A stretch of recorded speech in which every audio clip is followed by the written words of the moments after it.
Hey guys, how's it going? Welcome to a video review on the S3 Savage 4 graphics card. Lots of stuff to talk about. We will check out the performance, the drivers, the driver options. We will check out the S3 texture compression, DOS compatibility. We also touch on driver compatibility, and ultimately we're going to answer the question, should you buy this card? What is good about it, what is not so good about it. So without further ado, enjoy this video. Let's quickly talk about some of the versions of this card. Big thank you to Adrian from Overclockers Australia, who sent me this card to do a review about. It came boxed, had the drivers, even a DVD playback software and a manual, and I always love digging into the manual and having a look what kind of information they gave you back in the day. And I'll put some photos of the booklet over the video, and we can see there are two layouts of this card. There's one version with a VGA output and TV outputs for composite and S video, but we can also see that there are different versions of the chip. There's an LT version, a GT, a Pro, and the Pro Plus, and I can only assume that that relates to the clock speeds. The LT seems to be a low power version. There are also different versions for the memory, 8, 16 and 32 megabytes, and another board layout even has the option for an LCD connector, so there might be several versions out there. Interesting having 32 megabytes on this card. You will later see whether or not that is justified. It reminds me a little bit of buying something like a GeForce 710 with 4 gigabytes of memory, just to give you a hint of where this video is heading. This is the system I put together to review this card. It's an A-Open Slot 1 motherboard with the Intel 440BX chipset. We've got a Pentium 3 running at 1 gigahertz. That is just to ensure that the card is not being slowed down and that we can benchmark and do VSync and all of that. But do note that the actual benchmarking is run on a faster Pentium 4. I'll put a link down below in the description, because me reviewing these graphics cards is all part of a bigger Windows 98 benchmarking project. We've got a 256 megabyte stick of SD RAM, a Sound Blaster, it's an Audigy LS, we've got a floppy drive, a IDE hard drive and a DVD drive, FSP power supply, Logitech speakers, it's a 17-inch LG monitor, and a wireless keyboard and mouse from Microsoft. Let's have a look at installing the driver. The driver on the disk that came with the card is a little bit out of date, and I did have some issues with the Earth game. So let's update a newer version. Now I believe this is one of the latest versions. If you've got a newer version, let me know. So I'll show you what the exact version number is. So this one is from 2000 and the end of August, and it's version 4.12.01.8226. So if you've got a newer version than this, please let me know to upload it somewhere. I'd be definitely interested in checking it out. Now, this driver doesn't come with an installer, so the way we have to install it is go through Device Manager. So we right click on my computer, go Properties, Device Manager, we find the display adapter. I've already installed the driver previously, so I'm just gonna do it again. So you double click on the card. Usually it'll say something like default PCI graphics card there. Click on driver, update driver, next. Select this option, next, have disk. And then all we have to do is point it to the drivers, which on my machine are on the desktop. So we go to Windows, Desktop, and press OK.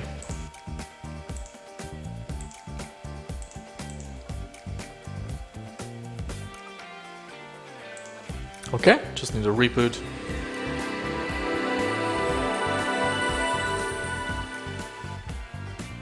Okay, here we are. So I'm just gonna go into the options and change the resolution and the colors. to 32-bit. And I'm gonna stick with 800 by 600 just so it's easier for the camera to see what's on the screen. And the next step is we click on Advanced and we have a look at the driver options. Now, the drivers are very minimalistic, bare bones driver. There's not much going on. In fact, there's nothing really in the drivers that allows you to tweak anything to do with OpenGL or Direct 3D. So we can change a little bit with the gamma settings, and there's something here with the, but there's nothing here to tick. If you've got a version with the S-video or video output, you probably have an option here, but really there's nothing going on. So in order to tweak the drivers a little bit more, you have to use a third-party utility. Okay, let's have a look at VSync. Is VSync enabled by default or is it disabled? So the first thing I'm going to do is set the resolution of the benchmark and the color that we're going to use, and make sure that the refresh rate is set to 60 Hertz, because then it's really easy to tell if VSync is working or not. So we go to adapter and make sure the refresh rate is set to 60 and not to optimal. If you set it to optimal, it will actually go up to 75 Hertz, which is great for playing games, but for testing VSync, sometimes the processor actually is not fast enough to get up to 75 FPS. Okay, now that's done.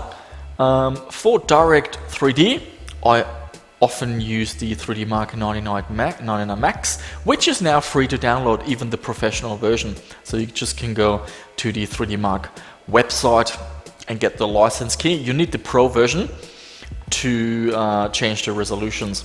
So you can see here it's the Pro version.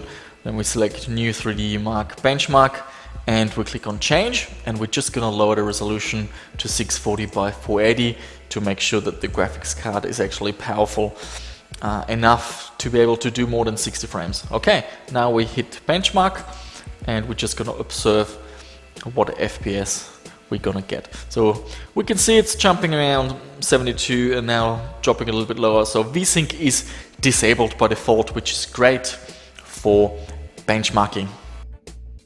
And next we're gonna check out an OpenGL game. We've got Quake 2 here.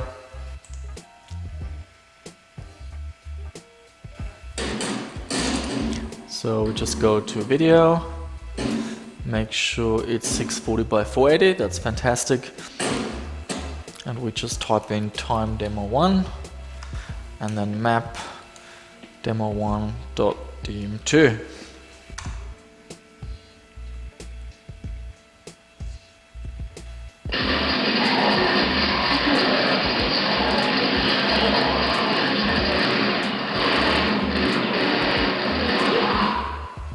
Okay, and we're getting a result of 73 FPS. So also by default under OpenGL, VSync is also disabled. So we don't need any third-party tools for benchmarking. VSync is disabled by default for Direct 3D and OpenGL. Because the S3 driver is so minimalistic and doesn't give us any options, you can use a third-party utility like PowerStrip to access some of these features. Here it tells us the clock speed, so the core is running at 110 MHz and the memory runs at 125 MHz. Let's just cross that off. So PowerStrip gives you access to some of the options that are hidden by the driver. So you just right click on PowerStrip, go Performance Profiles and then Configure. And then you need to untick this box here, Disable Support for Driver Options. And you can now enable some of these options. The interesting thing is that this is actually toggled the wrong way around. So if you actually tick the Disable box, it will actually enable VSync. Yeah? There is no option for OpenGL for VSync, so unfortunately if you want to play a game and you want to get rid of tearing, there's nothing you can do. There's also some option for the set buffer and palletized texture support, so we're going to test that with the Final Fantasy VII demo. Make sure that that game runs. It's got a little test built in to make sure that palletized texture support is working, and we can also turn things on like triple buffering. So let's confirm that palletized textures work. This is the Final Fantasy VII demo. Comes with a little configuration utility, and once that's loaded up, you click on graphics, make sure that you change the renderer to hardware, direct 3D hardware, and over here it tells you that everything has passed. So we're just gonna set it to 640 by 480 in full screen and run the demo and make sure that it actually works.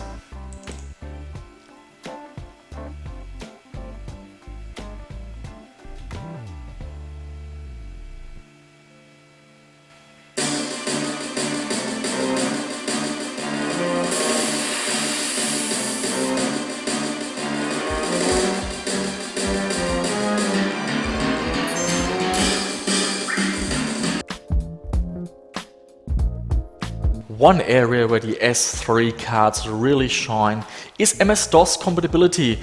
Some games that use tricks to get smooth scrolling don't work on a lot of video cards like the ATI or the Matrox.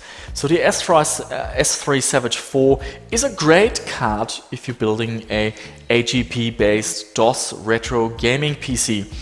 Couple of games to mention is Prehistoric, which I'm just gonna launch, but also some of the Commander Keen games. I'm gonna refer to Gonna's VGA compatibility matrix. He's done a lot of testing, and you can see in this chart which cards have issues with certain games. And I tried a couple of these games out, and they all have smooth scrolling and don't have any issues. So if you are into DOS gaming and you're gonna play some of these older games, then you can't go wrong with the Savage 4. Very compatible, and you don't have to muck around with drivers and compatibility issues at all.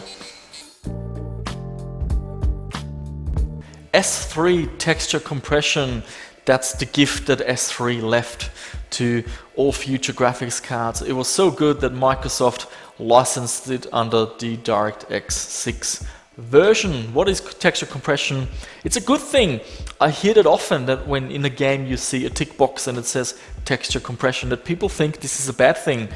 This is a good thing. You want the textures to be compressed because that means larger textures can be used without affecting the speed and requiring faster memory on the graphics card. So we will check out Unreal Gold. This is the version from GOG. I unpacked the GOG installer. I've got a video, I'll put the link down below in the description. If you're interested in finding out how you can run GOG games on Windows 98, check out that video, because by default you cannot run the installer under Windows 98, only on Windows XP and later. Now, a couple of things we need to do. Once you have Unreal Gold installed, in my case I just copied it onto the desktop, you need to get this pack here. It's the Unreal S3TC Map Pack. I will make that available on my website, so you can download everything you need to get the same experience. So we just double click on that program, click on next, and we have to point it to our game, which is on the desktop under Unreal Gold. Press OK, and it will update and patch the game. Okay, that's all installed. Let's click on exit, but there's a lot more we need to do, and that has to do with the Metal DLL file, which is for the Metal API. What is an API? It's similar to Vulkan or Mantle, what AMD is up to. It's basically a way to access the hardware of the graphics card more directly without having to go through the Direct 3D API. Inside the system folder, there are a bunch of DLL files. If they don't show up for you, you need to click on View, Folder Options, View, and make sure that Show System Files is turned on. It's under here. Usually it's set to this one, Do Not Show Hidden or System Files. Make sure it's set to Show All Files. And there is one file of interest that's already here, this one here, the metaldriver.dll, but it needs this file as well. This is the latest version of Metal. If you click on the version number, it's version 2030, and it's made by S3, and I believe this is from the year 2000. Doesn't have a date in here, I believe, but it should be from the year 2000. It's the latest version as far as I know. And we copy that into the system folder of our Unreal game. Let me just do a refresh, and we should see the file show up here, metal driver, and there it is. Okay, and there's one more thing we need to do. We need to tell the game to use the metal API. So we need to edit a certain file, this one here, the Unreal configuration file. And down here where it says game render device, at the moment it uses a software render. And we need to change that. So we just scroll down until we see, there it is. It's this one, so we copy paste this. And we make sure that high detail textures and high detail actors, that is set to true. So we copy paste that piece of text and we just overwrite what's here. So instead of the software render, it will now use the metal driver. Okay, save, cross it off, we're good to go. We just gotta run Unreal, and oops, that was the wrong one, this one, and hopefully everything works. Oh no, it's gonna overwrite what we just did. Let's see if I can cross out of it. Okay, so I just have to do this again. Let's just go with Direct 3D. So it's gonna overwrite the change the last change we did.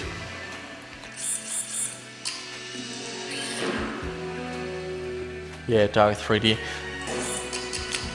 You can see how glitchy that is.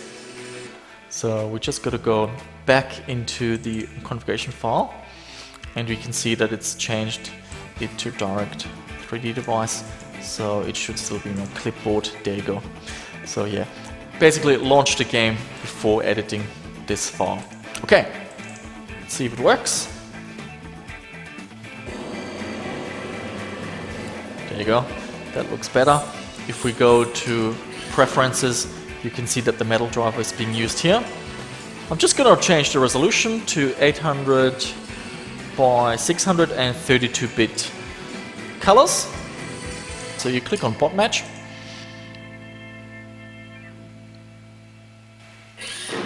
Click on bots. Make sure this is set to 0. Then you click on match and you can choose your levels here.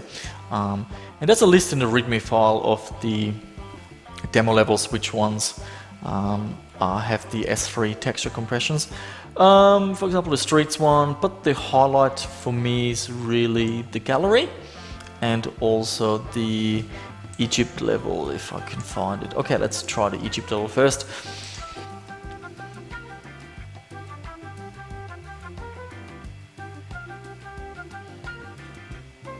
Here we go, and we can run around this world. And as we get close, we can see how high resolution these textures actually are.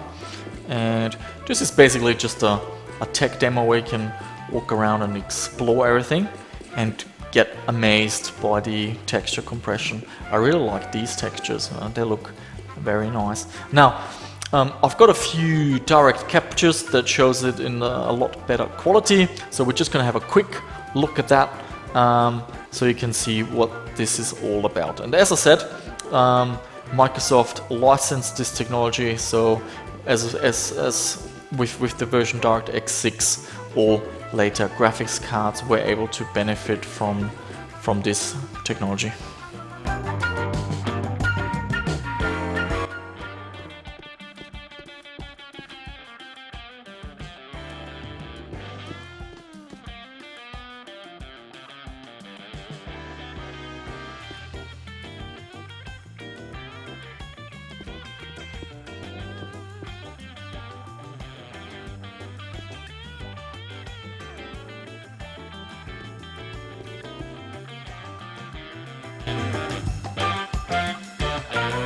Okay, let's have a look at some benchmarks. We got 3D Mark 99 Max, and we can see that the Savage 4 is on the level of a TNT M64.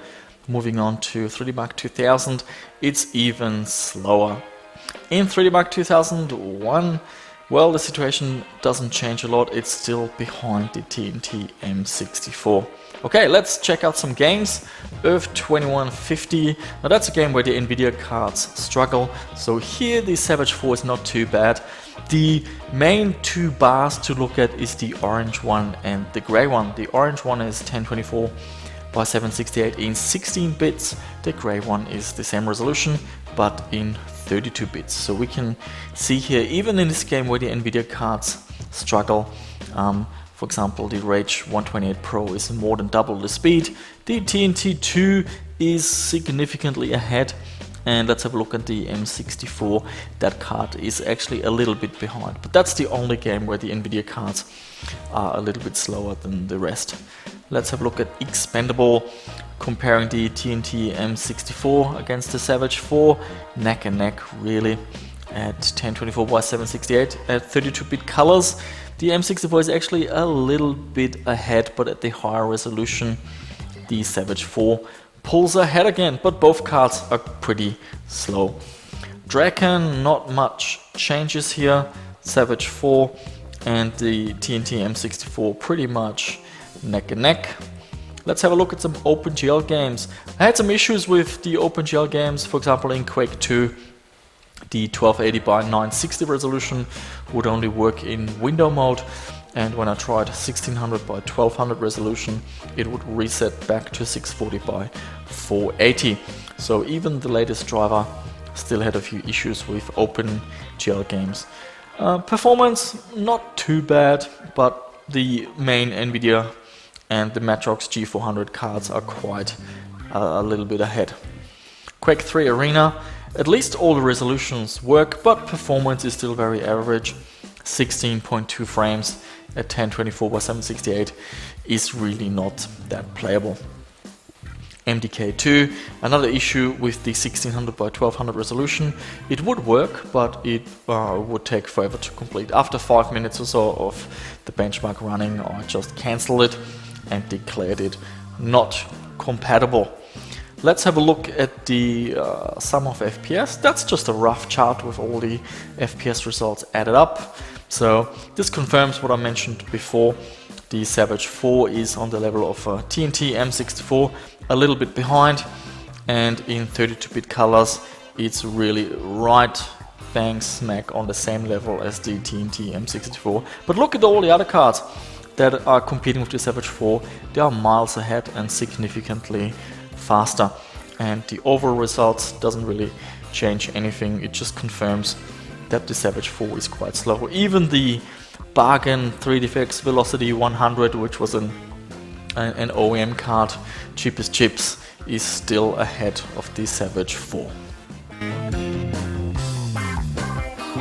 So time to wrap it up and provide a summary. What do I think of the card, and should you consider getting it? It has quite a few things going for it. The DOS compatibility is really the main highlight. So if you're looking at building a DOS retro gaming machine and you've got an AGP slot and you're looking for a card that just works with minimal compatibility issues or having to use software drivers to add compatibility, then this card is for you. The card is also passively cooled, which a lot of people look for, especially if you're trying to build a fanless silent computer with compact flash card and passive cooling and so on. Image quality, I had no complaints. At 16 by 1200, the image would start to get a little bit blurry, so it's not quite on the level of a Voodoo or Matrox or one of the ATI Rage cards. But if usually this card is not meant to be playing games at that resolution anyway, it's not powerful enough. So if you're playing at 800 by 16, 800 by 600 is probably a resolution that's suitable for this card, then the image quality is actually fine. Drivers are very minimalistic. They don't give you any options to tweak Direct3D OpenGL games. You have to resort to third-party utilities, and even then you just get a handful of options. I couldn't even enable VSync for OpenGL, to give you an example. The S3 texture compression is a cool feature. The demo levels are probably one of the highlights if you play around with this card. It's something if you experience it on the authentic original card, it's just something special. I know that later cards have the same technology, but this was one of the first cards that pioneered it, and you have to consider this is before the year 2000, so quite a while ago. And imagine back in those days when games had really blocky and blurry textures and you would see this on your screen. It must have been a really amazing thing to see. 3D gaming compatibility was mostly good. There weren't any issues with direct 3D games, but OpenGL games, as always, are a little bit more challenging, and I ran into a few compatibility issues, mostly to do with certain resolutions not working. Again, it only affected the high resolution stuff, 1600 by 1200 and 1280 by 960, so usually you don't play games at that resolution with this card. The S3 Metal API, also a fascinating and interesting thing to check out. There are a couple of games that use this API natively. Unreal is probably the main game to mention, but also Unreal Tournament, and that game actually has it built in, so it's a little bit easier to set up. Still, even with the Metal API, Unreal is playable, but there are so much better cards out there that you could use that give you higher FPS than this card.